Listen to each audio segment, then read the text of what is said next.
Boom! It is Stan Shields here. We are live. I am with Dr. Victoria Boyd, and this is your Systems Summit special edition broadcast today. Absolutely, because we have such fantastic speakers coming up in less than 2 weeks now. Woohoo! January 27th. That is right. Now, before we introduce our speaker and everything, I want you, first we want to say welcome to replay viewers, but also regardless of what platform you're on, we want to make sure that you either like, subscribe, or follow. And so we're broadcasting live on both Facebook and YouTube right now. So whichever platform is your favorite, we'd love for you to continue to follow us. And so that's a like, follow, or subscribe. And if you like what you're seeing, please share it so that your friends and others in your community can see what we're doing and join us as well. So now, you were talking about, Dr. Boyd, we have all these great speakers. Now, before we dive into speakers, though, and introduce our speaker today, who is Linda Lysakowski, before we do that, let's have you tell our listeners a little bit more about what is Systems Summit and what is it that's coming up next week. Absolutely. We're so excited. Okay, I'm the founder of Philanthropreneur Foundation, and they are the producers of Systems Summit. It's a quarterly event, virtual conference or summit, that we are sharing education, awareness, and resources that every micro business, small nonprofit, small business, entrepreneur, solopreneur needs. They need all of this information. 5 core topics: project management, human resources, business development, accounting and finance, and marketing and sales. Plus, we always have a theme, and our theme for January is passion, purpose, and profits. And so I will be talking about cause marketing and just what it means for a business. But it's going to feature 15 dynamic speakers from literally around the world: Spain, Florida, San Francisco, Seattle, everywhere around the world. We have got these industry leaders that are going to share what we call those bomb drop nuggets. So we hope everybody will go to systemsummit.com. It's free registration. You can register right now. Click the button and sign up to join us on January 27th and 28th. Perfect. Now, a quick message from our, what is it? Not our sponsors. Not our sponsors. No, the show is brought to you by... Systems Summit Live, brought to you by Marketing Automation Solutions Services, Webinar Secrets, and the Philanthropreneur Foundation. Systems Summit Live.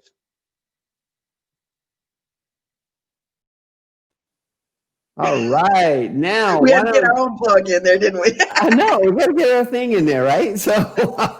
So tell everybody, you've known Linda for quite some time. So why don't you do the introduction here for Linda Lysakowski? I have known Linda Lysakowski for, oh my God, it seems like forever, but it's probably been almost 15 years or so.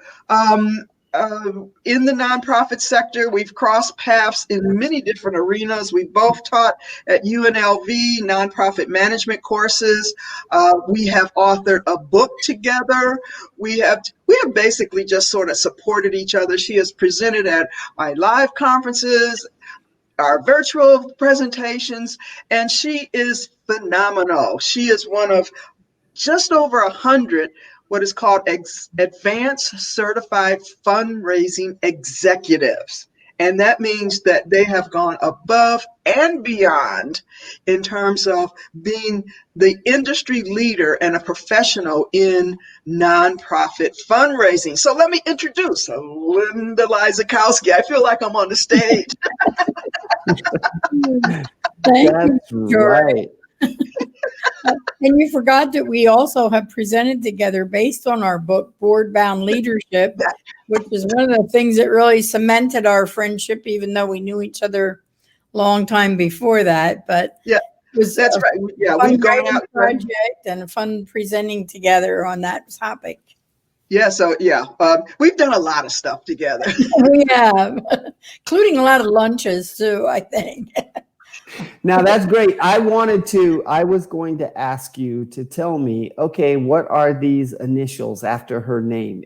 I've gotten it memorized because I've worked with her enough now that immediately I wrote her name on something and I went, I think it's ACFRE. And I said, okay, now that's crazy because I guess I've written it enough at this point that I have those memorized. But tell everybody again, what is that? ACFRE. What is that? And I was just thinking I should probably have told you to put that on my title right now on our picture, but it's an Advanced Certified Fundraising Executive.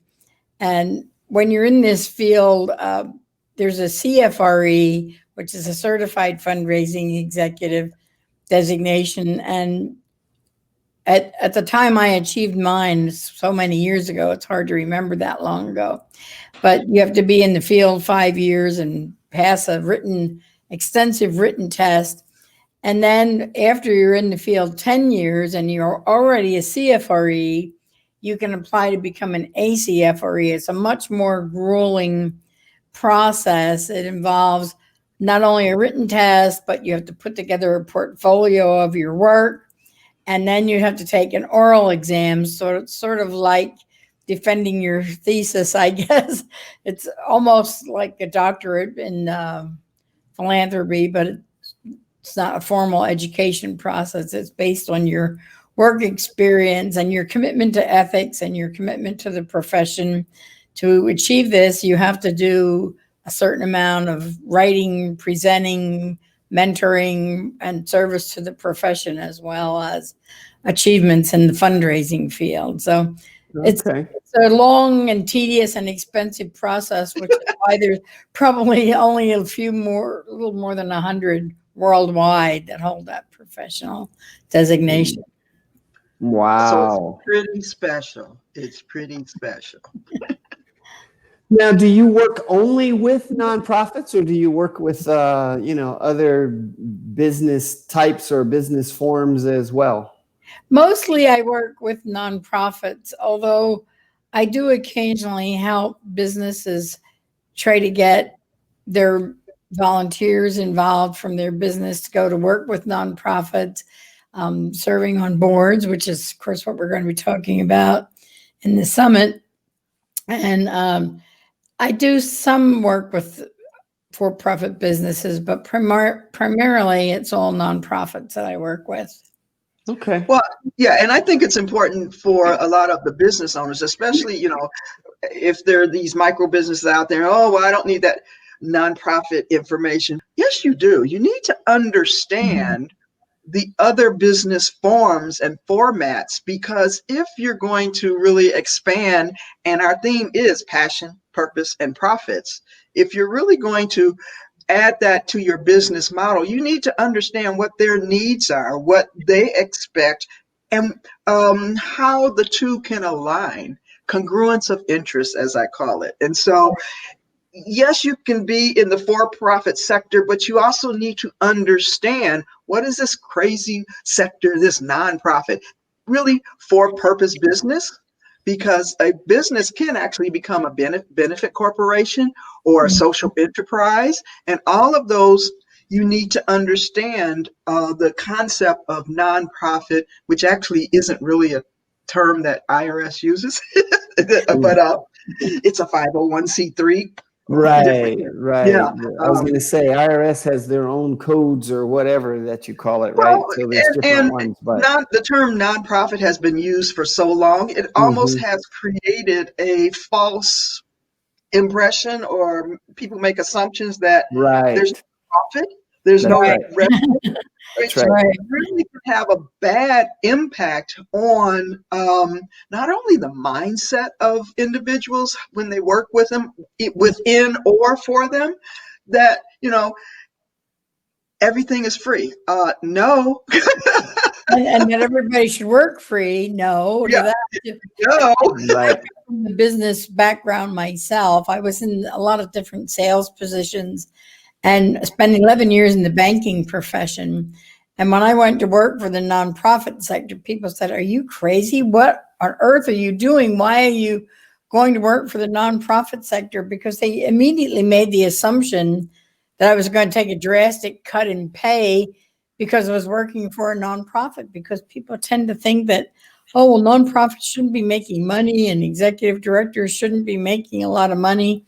They're running a business just like anybody else. And some of the people who are CEOs of these big national and international organizations, they're running multi-million and sometimes billion-dollar operations. So it is Sure. big business. It employs 10% of the people in this country.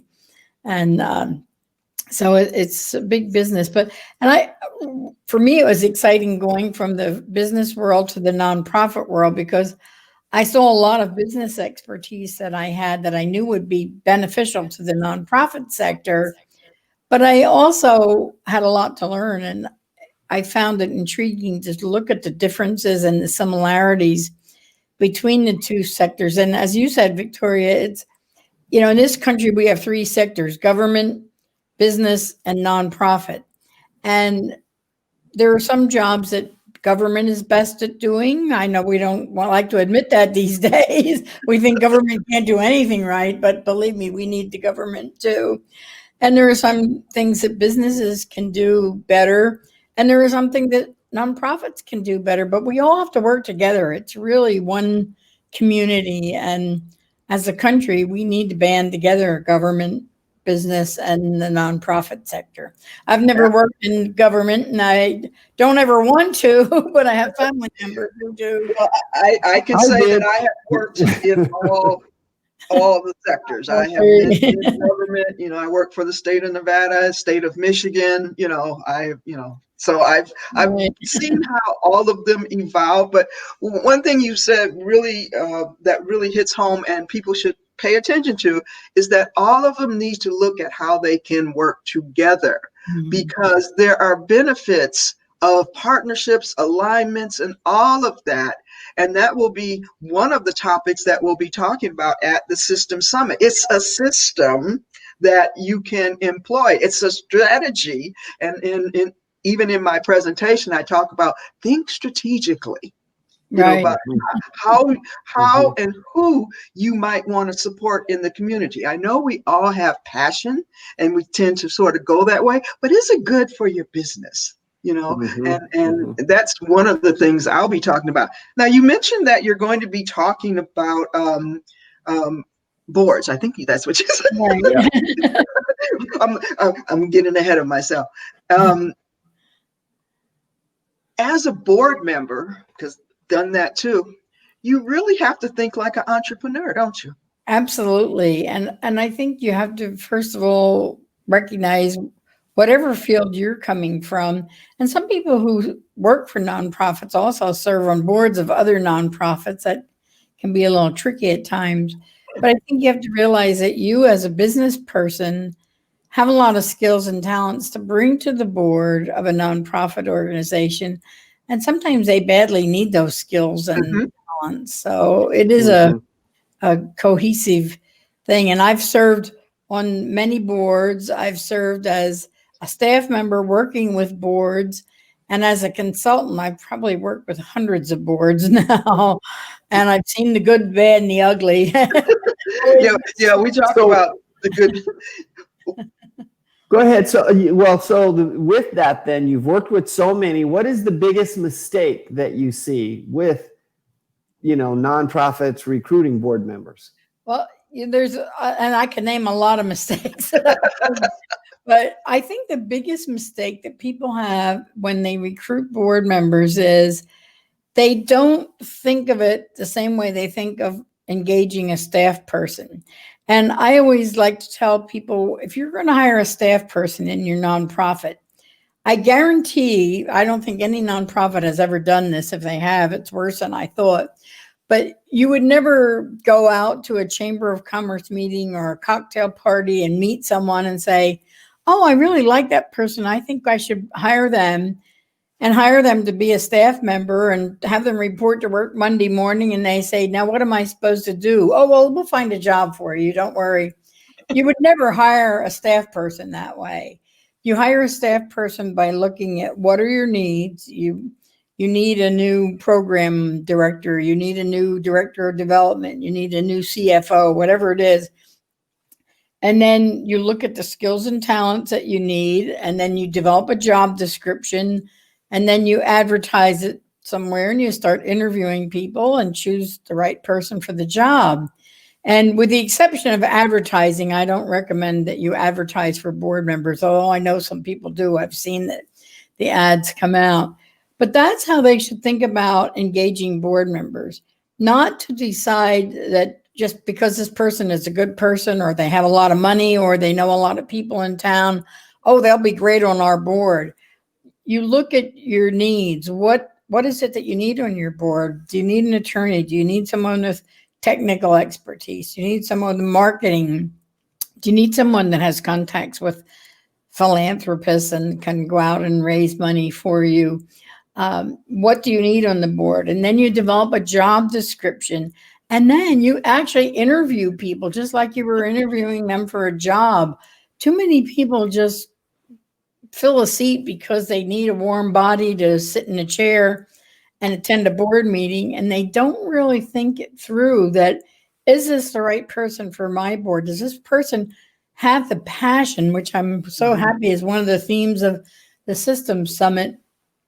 Because I don't care if a person is the wealthiest person in town and knows everybody in town and has all kind of great talent. If they don't have a passion for your nonprofit, they're not going to be the best board member that you have. So you need to combine that passion and the skills. And that's a hard thing to do sometimes. Yeah. But I think too many board nonprofits just take board recruitment. They don't take it seriously enough.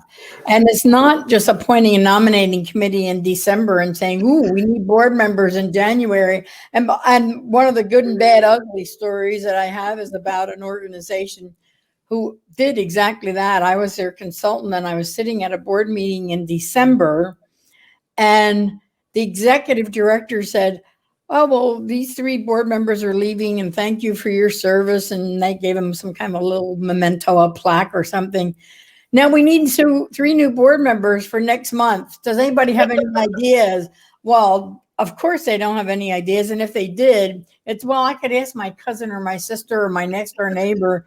It's not a thoughtful process at all. And it can't come from the executive director either. It has to come from the board. They need to be aware. And they need to have a governance committee that on a year-round basis looks at how their board is performing, how individual board members are performing, what changes they need to make, what skills and talents they need on their board. And then they need to identify the people and interview them and make it a thoughtful process, not just, okay, you're on our board, without even knowing what this person's skills and talents are. And it's not always what you think it is. For example, one of the things that as a banker for 11 years, I was invited to serve on a lot of boards, and invariably they immediately just assigned me to the finance committee because I worked for a bank. Well, guess what? I worked in the marketing department of the bank. I still hate reading financial statements. I mean, I can read them, but I don't enjoy it. And so I wanted to contribute to their marketing and their fundraising efforts, not to their finance committee. Mm-hmm. And that's what happens to a lot of people. They just get, a square peg put in a square hole because that's where they think it belongs. Mm-hmm. And sometimes that square peg really wants to be in the round hole. So. Mm-hmm. Okay. And that's why, because earlier I mentioned the term congruence of interest, mm-hmm. that it's important that now, especially if you're a business owner, that the nonprofit or the cause that you choose to support can be very beneficial if you think about it strategically and that congruence of interest. If you're strictly going for your own personal passion, but then that's, to me, your business should be your passion too. Your business will not be a big success if it's not passion driven. That same cause should also relate and align with your business. And so that whatever impact you have can help your business and the nonprofit, mm-hmm. Without it seem like, well, that's a weird combination or something. But yeah, boards, just deciding, literally, and you've probably had experience. I've been, invited out to lunch and didn't even know this person. First time meeting them, and she came with a board packet. to, here's our board packet. We'd really like to have you on the board. I'm like, I don't even know you. What organization are you from? So now that brings up a great question then. Okay, because Linda said something earlier about, well, just running an ad for a board member isn't necessarily a great idea, right? So this person kind of came to you cold or whatever for it. So what is the best way to find relationship building board members? Relationship building. You have to first, during the year, you're generally doing events or different things. Invite different people there, or while you're networking, build those relationships. Ask them, so what are you interested in? Get to know them, to know where they really spend their time and their mind and where their energy goes. If it's a good fit, then invite them to some of your events. Ask them to be on a subcommittee or a different, there's different ways to engage them, invite them to volunteer for something, to see if they come with passion. After it's like this whole relationship building. The first time you meet them, you don't ask them to marry you. Right. So you go through this whole relationship, and that's why the nominating committee should be working 12 months out of the year. It's up to them to invite prospects or potential board members to be and come to different events, or to get on some of those subcommittees, because you can have outside people that aren't on the board on committees. And that's the best way to go through that engagement period, as you were talking about. You don't just meet somebody and invite them to marry you. First, you date them and you can get to know them. And serving on a committee is the best way to get to know a potential board member, because if they serve on a committee and never show up at meetings and don't do the obligations that they're supposed to be doing as a committee member, and don't really seem to have much enthusiasm for your organization, you don't want that person on your board. If, on the other hand, they're coming to committee meetings and getting really active and involved and showing an interest. I had one organization that when I started working with them as a consultant, they had 8 board members, and they knew they needed to grow the board members, and they had every person on that board was a family member of someone served by the agency. So yes, they had the passion, they loved the organization, but they had nobody who could even read a financial statement. Nobody knew anything about marketing or fundraising. And I said, frankly, the best thing to do would be fire this board and start all over again, but that's not a practical thing to do, especially since we're all family members of people you serve. But I said, build a strong development committee. And they took 2 or 3 board members, and then they brought in like 12 people from the community, and they did wonders. In a year's time, they were planning a capital campaign, doing planned giving, because they brought in an estate planning attorney at my recommendation. And the next year, when it was time to nominate people from the board, they said, well, geez, this person is doing a fantastic job on our development committee. Let's invite them to serve on our board. So it took a couple of years, but by the time my work with them was through, they had a board of 21 people, including the ex-mayor of their city and CPAs and estate planning attorneys and top philanthropists and people who were financial planners. So they grew their board by growing a strong committee basis. And that's a great and that's a key when you're a board member, to understand how to put those committees together. That's a lot of what our training does, board bound leadership. It gives them some of the roles, responsibilities, and strategies in leadership, governance, assessment, and fundraising, which are the 4 key areas that nonprofits really, for their boards, need to focus on. But also another great thing that you mentioned is building a relationship. Often you learn that a certain person might not be compatible with Mhm. your mission and goals. I've seen way too often where an individual will have their own personal agenda Right. for wanting to get on the board because they want to really actually take Mhm. over the organization. Mhm. And Mm. so you have to really know them. You know, once again, you just don't bring anybody into your organization without really knowing, are they in tune and in alignment with what your missions and goals are? And can you get along with them? Do Right. you like Mhm. The big one. Mhm. Mhm. But that So doesn't mean let's do the this. board is a rubber stamp board and agrees on everything. Healthy Right. dialogue is important, but there's a difference Right. between healthy dialogue and contentious behavior.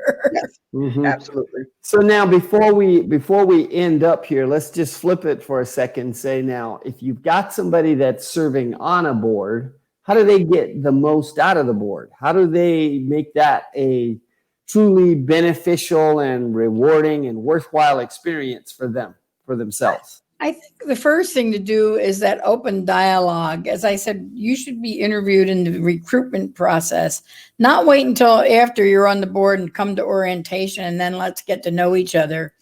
That needs to take place. And as a potential board member, if you're invited to serve on the board, you have a right to ask people what it is they expect of you and to tell them what you expect from them. Some people join boards for a variety of reasons. Some people really want to enhance their resumes, and some people, employers, are urging them to serve the community.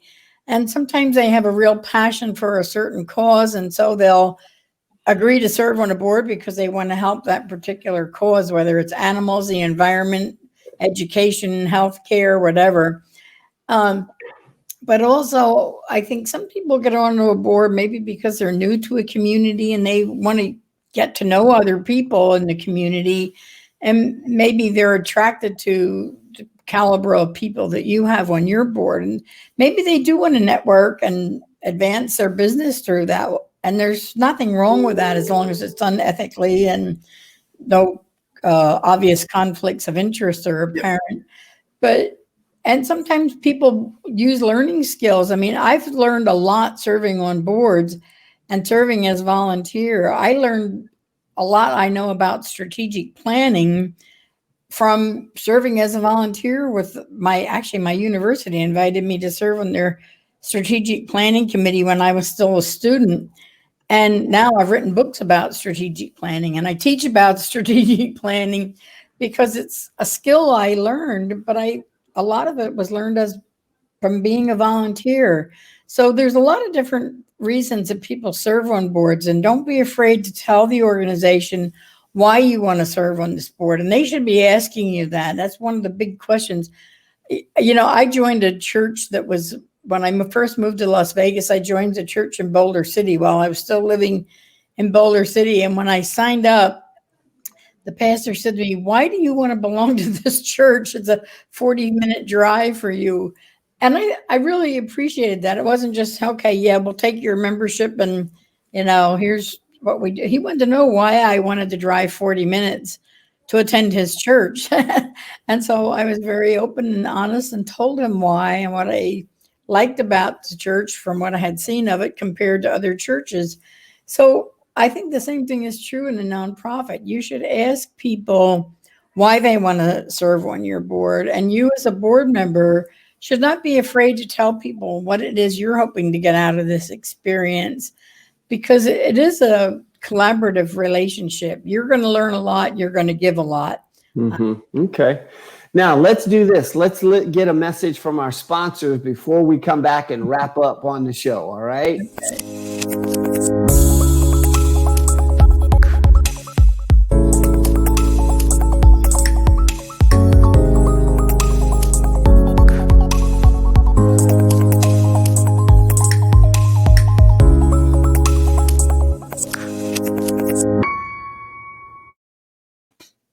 Woohoo! All right. Now, we're right at 30 minutes. It's amazing how fast Oh my that time gosh. just flies by, right? So Dr. Boyd, anything else that you would like to add with that conversation that we were just having about the board members getting, making it a memorable experience for them or anything along those lines? Well, there's strategies to make sure that you engage your board. First, ask them what they're interested in. That, to me, that's like a bottom line. Before you assume, ask. And I'll just leave it at that. Ask them what they want to do, and you will get the most out of them because they're going to go down a path that they're interested in versus just saying, okay, I'll do it. I don't really want to, but I'll do it. So just ask them what they're interested in, and I'm gonna leave it at that. Okay. And so, Linda, this is the subject for your talk then with System Summit, right? You're going to be discussing board members and whatnot. It's how to advance your business by serving on a nonprofit board, what it can do for you, what it can do for the community. And I think that's one of the important things to think about. Sometimes the nonprofit sector looks at businesses and say, well, all they care about is their bottom line. And I do not believe that's true. Businesses care about their community. And as a business person, you need to care about your community and look for something that you're really passionate about, no matter whether it's the environment or animals or, heart disease, whatever it is. And look for those kind of organizations, get involved with them maybe as a volunteer, as we've said, and see if this is a good place for you to serve on a board, because it is a rewarding experience. I've had some wonderful, rewarding experiences serving on boards, and knowing that I was helping a nonprofit fulfill their mission is really great. And knowing that I was also maybe helping my business at the same time. Okay. Fantastic. All right. So I've got Linda Lysakowski's information scrolling across the bottom of the screen, but she is a busy lady. She's got a lot of things going on. So tell us a little bit about these online courses that you have before we end the show and log off. Okay. Well, I have actually right now 14 online courses. They're mostly based for the nonprofits themselves. But as a board member, right now I have 2 clients who decided what they do. They purchased some of my time to train their board, but in between training sessions, they purchased my courses. One of them, all the board members took how to be a better board member. And then we're meeting again to discuss what they talked about that. Another one has no staff. The whole organization is run by volunteer board members. So they decided each board member was going to take a different course to learn how they could best help their organization, and then come back and do a training session with me. So even though these courses a lot of times are designed for nonprofits, especially if you're on the board of a small nonprofit that doesn't have a big staff or doesn't have any staff, you're going to need to do everything. So there are courses on strategic planning, which all board members should be involved in. There are courses on capital campaigns. And if you're working as a board member for an organization that wants to run a capital campaign, you're going to be involved in that. So I would suggest, whether you're a nonprofit person or a board member, you take a look at these courses and see which ones might be able to help, because the more knowledgeable you are as a board member, the better off your nonprofit is going to be and the more successful they're going to be. So there's 14 courses. And right now during COVID, I've done something rather drastic. I've reduced the price of all of these courses to just $99 each. And they're all online, and you take them at your own. They're pre-recorded. You take them at your own leisure, but you're also always invited to post questions and contact me directly if you have questions about the courses. Fantastic. All right. And Dr. Boyd, in terms of wrapping the show up, what else do we need to tell people about System Summits? You haven't talked about the journal today. Do we want to tell them about the journal and Any last Yeah, second? System Summit. Go to systemsummit.com. You'll learn about the journal. It is the actual journal divided into several sections, the 5 core areas where you can divide and organize your notes. Plus, there's a small contact information like an address book at the back, and also an area for our special themes where you can write and jot down ideas. But this helps eliminate all of the little post-it notes and pieces of paper by keeping your business ideas organized into areas. And it will help keep your ideas and notes from System Summit. It's available on Amazon. If you go to systemsummit.com, first, register for free registration for our event, and then scroll down, look at all the dynamic speakers, scroll down a little further, click the button, and order your journal so that you will have it in time for System Summit, January 27th and 28th. Just go now. Go there now. Go make it happen, right? And come join us at systemsummits.com. That's perfect. We've gone about 36 minutes today. So as usual, the time just flies by so fast, and there's just so much good information that if you are working with a nonprofit, System Summits is a great place for you to come and learn how to run that nonprofit better. As they have both really said that we have to change the mindset. A nonprofit is a business, and it's a for-purpose business. For-purpose business. I like that, right? and part of your purpose is to generate profit, because that gets to be what supports whatever your cause is, right? So we have to still develop or create a profit in it. So come to System Summit, learn more about what it is that we are doing and the training that's involved and whatnot. And you'll get to hear from speakers like Linda Lysakowski and Dr. Boyd. She's a speaker as well. And me, I'm a speaker. You'll get to hear from all of us with some aspect of your business that will help you run your organization better. So with that, we're going to play our video, our System Summit video here. Now, you got something you want to say, Dr. Boyd, before we go? Nope. Okay, then thank you all for joining us. See you next time. Come see us on Wednesday. Wednesday, we have 2 more speakers that are going to be joining us, and that is going to be Chris Natsky and Angel Tussey that will be joining us, which both have great messages for us. So come join us for that. We'll see you next time.